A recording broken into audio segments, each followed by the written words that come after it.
रविवारची ती सकाळ होती. अचानक राजेशच्या काकांचा आवाज राजेशच्या कानावर पडला. "अरे राजेश, उठ बाळा, 10 वाजलेत." तसा राजेश झोपेतून थोडासा जागा झाला. डोळे चोळत तो काकाला म्हणाला, काका, तुम्ही एवढ्या सकाळी इथे कसे?"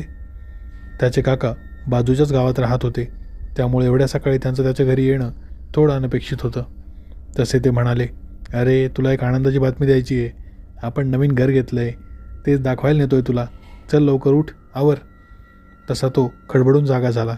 "अरे वा, नवीन घर?" तसे ते म्हणाले, "हो, बाजूला सुंदरगावमध्ये आपण नवीन घर घेतलं आहे." "सुंदरगाव? हे कुठे आलं?" तसे ते म्हणाले, "अरे, आपल्या गावापासून 8 ते 10 किलोमीटरवरच आहे बघ."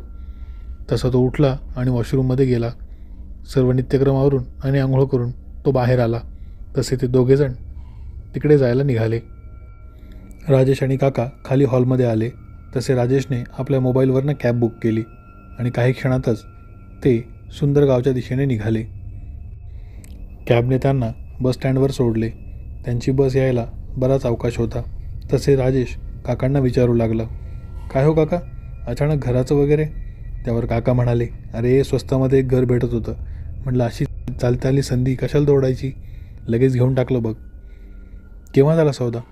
"मागच्याच आठवड्यामध्ये." "अच्छा, किती मोठं आहे घर?" "अरे चल, आता जातोयच ना, बघशीलच."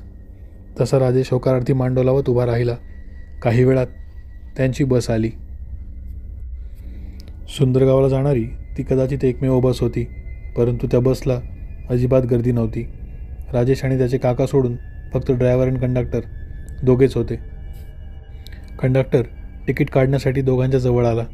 तसा तो त्यांना विचारू लागला, "तुम्हाला नेमकं कुठे जायचं आहे?" तसे ते म्हणाले, "सुंदरगावातच जायचं आहे." त्यावर कंडक्टर म्हणाला, "नाही नाही, ही गाडी पुढे पण जाते, त्यामुळे विचारतोय. आणि तुम्हाला सांगतो, ही गाडी सुंदरगाव बायपासवरच थांबेल, गावातनं गाडी जात नाही." त्यावर त्या दोघांनी कारण विचारलं नाही. तसे त्या दोघांनी तिकीट काढले आणि ते गप्पा मारण्यात गुंग झाले. साधारण 15 ते 20 मिनिटांमध्ये सुंदरगाव आलं. तसे ते दोघे उतरले आणि गावाच्या दिशेने चालू लागले. राजेशने सोबत एका दिवसाचे कपडेसुद्धा घेतले होते, कारण काका जसे म्हणाले होते की आपल्याला तिथे कदाचित एखाद दिवस मुक्काम करायला लागेल, कारण घर बरंच घाण आहे. तिथे साफसफाई करायला गावातून एखादा माणूस मी घेऊन येतो. जेव्हा ते घरासमोर पोहोचले तेव्हा राजेशला समजले की ते घर गावापासून थोडं दूर आहे. गाव तेथून साधारण 1 किलोमीटर अंतरावर होते. तसा तो काकांना म्हणाला, "काका, हे असं गावापासून दूर घर?" त्यावर काका म्हणाले, "अरे, गावापासून दूर आहे म्हणणंच स्वस्त आहे ना. आणि दुसरी गोष्ट म्हणजे अशी शांतता कोणाला मिळत नाही. लोक असं शांतेत घर शोधायला किती वणवण भटकतात. आपलं स्वतःहून हे घर चालून आलं आहे." तसा राजेश फक्त मान डोलावत उभा राहिला. त्यांनी घरात प्रवेश केला तेव्हा राजेशने पाहिले की हॉलमधलं सामान अर्धवट उचकटलेलं होतं. काही गोष्टी तो व्यक्ती सोबत घेऊन गेला होता, पण बऱ्याच गोष्टी तिथे तशाच होत्या. तसा राजेश म्हणाला, "काका, हे घर सोडून गेले तेव्हा अर्ध सामान इथे ठेवून गेलेत का?" त्यावर काका काहीच बोलले नाहीत. तो वर गेला. त्याने वरच्याही रूम्स पाहिल्या. तिथे तर कुठलंही सामान जागचं हलवलेलं नव्हतं. सर्व फर्निचर जशाच तसं होतं. असं वाटत होतं कोणीतरी गडबडीने हे घर सोडून निघून गेलं होतं आणि जाता जाता बरंच सामान इथे विसरून गेलं होतं किंवा मुद्दामहून ठेवून गेलं होतं. त्यावर काका शांतपणे म्हणाले, "अरे, कसं झालं, या घरामध्ये एक फॅमिली रेंटवर राहायची, पण नंतर अचानक काय झालं काय माहीत, ते सर्वजण अचानकच घर सोडून पळून गेले आणि ते गेल्यानंतर घरमालकाने या सर्व सामानावर कब्जा केला, कारण त्या लोकांनी त्याचं 2-3 महिन्याचं रेंटही दिलेलं नव्हतं. त्यामुळे घरमालक म्हणाला की तुम्ही आता एक घर घेत आहात तर सोबत हे फर्निचरही घेऊन टाका. त्यामुळे त्याने काहीही दर न लावता फुकटात आपल्याला हे सर्व सामान देऊन टाकलं." काकाच्या चेहऱ्यावर एक स्मित हास्य होते. त्यावर राजेश म्हणाला, "पण काका, तुम्हाला हे थोडं विचित्र नाही का वाटलं? ती फॅमिली अचानक एवढं सगळं सामान सोडून पळून गेली." काका म्हणाले, "यार, आपल्याला काय करायचं आहे? आपण आंबे खाण्याशी मतलब ठेवायचं, कशाला कोई मोजत बसायच्या?" तसे ते काका हसले. त्यांच्या बोलण्यावर राजेशही थोडा हसला आणि तो बाकीचं घर पाहू लागला. तसे घर छान होते, पण एक धुरकटशी कळा घराला आली होती. कदाचित धुळीमुळे असेल. साफसफाई केल्यावर सर्व व्यवस्थित होईल असं त्यांना वाटलं. तसे काका म्हणाले, "एक काम कर, तू फ्रेश वगैरे हो आणि एक काम कर, तू वेट कर, मी गावात जातो, एखादा माणूस सफाईसाठी घेऊन येतो आणि सोबतच आपल्या रात्रीच्या जेवणाचाही काहीतरी बंदोबस्त करतो. खरं पाहायला गेलं तर राजेशला त्या घरात थांबण्याची इच्छाच नव्हती. का कोण जाणे, त्या घरामध्ये त्याला थोडं विचित्र वाटत होतं. पण आता काका असे म्हणाल्यावर त्याला तिथे थांबणे भाग होते.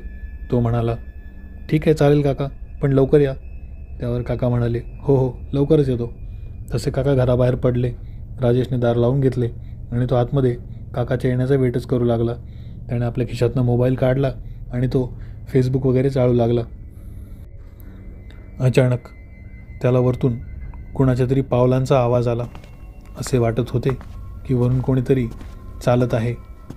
तो थोडा गोंधळला, कारण यावेळी घरात तो पूर्णपणे एकटा होता. मग हा पावलांचा आवाज? त्याला काही समजेना. तो तसाच बसून राहिला.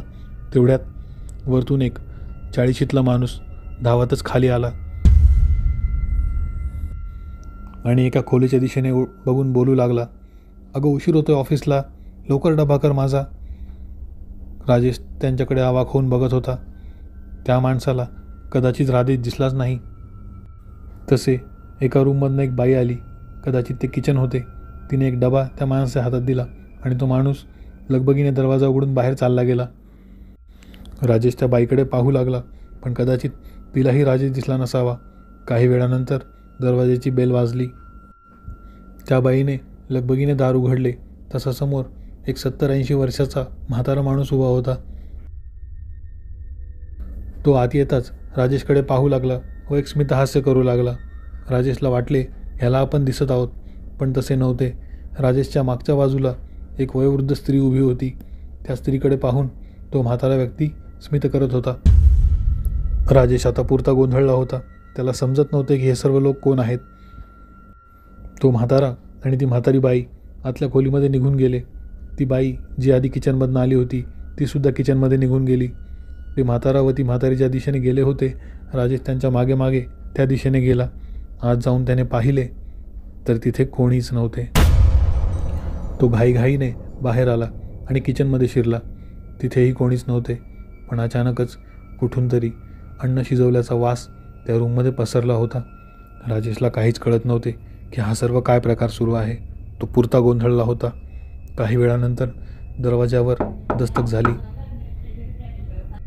राजेशला वाटले आता परत ती बाई येऊन दार उघडणार, पण असं काहीच झालं नाही. पुन्हा एकदा 2 ते 3 वेळा दारावर ठकठक ऐकू आली. तसा राजेशच दरवाजासमोर गेला आणि त्याने दरवाजा उघडला. दरवाजासमोर एक 30शीतला तरुण उभा होता. त्याने राजेशचा हात धरला आणि राजेशला घराबाहेर घेऊन आला. राजेश म्हणाला, अहो कोण आहात तुम्ही आणि मला घराबाहेर का आणलं? तसा तो तरुण म्हणाला, तुला ते घरात दिसले नाहीत का? ते म्हणजे माझे आई, बाबा, आजी आणि आजोबा तुला ते घरात दिसले नाहीत? त्यावर राजेश म्हणाला, हो मला ते घरामध्ये 4 जण दिसले, पण ते तुमचे आईवडील होत का? हो ते माझेच आईवडील आजी आजोबा होते. म्हणजे तुम्ही इथे अजून राहता का? नाही, आम्ही इथे राहायचो काही वर्षांपूर्वी. राजेश तर आता अजूनच गोंधळला होता. त्याला समजत नव्हते की हा तरुण नेमकं काय म्हणत आहे. राजेशने त्याला विचारले, नेमकं काय म्हणायचं आहे तुम्हाला? तसा तो सांगू लागला, काही वर्षांपूर्वी या संपूर्ण गावाला आग लागली होती. त्या आगीमध्ये माझा संपूर्ण परिवार जळून खाक झाला होता. त्यावेळी ते सर्व तिकडे गावात होते आणि मी एकटाच माझ्या काही मित्रांसोबत इथे पार्टी करत होतो. त्यामुळे मला काहीच झालं नाही. पण हे सर्वजण त्या आगीत ठार झाले. पण त्यांचा अंत्यविधी वगैरे उरकून जेव्हा मी घरी आलो तेव्हा ते सर्व परत आले होते. परत आले होते म्हणजे आता ते सर्वजण भूत झाले आहेत आणि ते ह्याच घरात वास करतात. त्यामुळे मी या घरात राहत नाही. मी हे घर एका जणाला विकले होते, पण त्यांनाही असेच भयानक अनुभव आले आणि त्यांनी घर सोडून दिलं. त्यानंतर आता कदाचित हे घर तुम्हाला मिळालं आहे. त्या तरुणाचे ते बोलणे खूपच भयानक होते आणि राजेश पुरता हादरला होता. तो म्हणाला, तू इथे एकटाच आलायस का? नाही, माझे काका आलेत, ते तिकडे गावात गेलेत. गावात? हो, सुंदर गावात. तसा तो तरुण जे बोलला ते ऐकून राजेशच्या पायाखालची जमीनच सरकली. तो म्हणाला, सुंदर गाव आता फक्त बोर्डपुरतंच मर्यादित राहिलं आहे. त्या गावात कोणीही राहत नाही. त्यावर राजेश थोडा रागात म्हणाला, मी ऐकून घेतोय म्हणून काहीही बोलणार आहेस का तू आता? मी येताना पाहिलंय तिथे गाव होतं. तसं राजेशचं त्या घराकडे लक्ष गेलं. त्याने पाहिलं तिथे 4 ते 5 सावल्या उभ्या होत्या आणि त्या ह्या दोघांकडेच पाहत होत्या.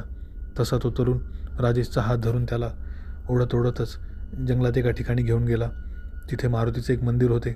तिथे त्याला बसवत तो म्हणाला, हे बघ, सुंदर गावला जळून खूप वर्ष झाले आहेत.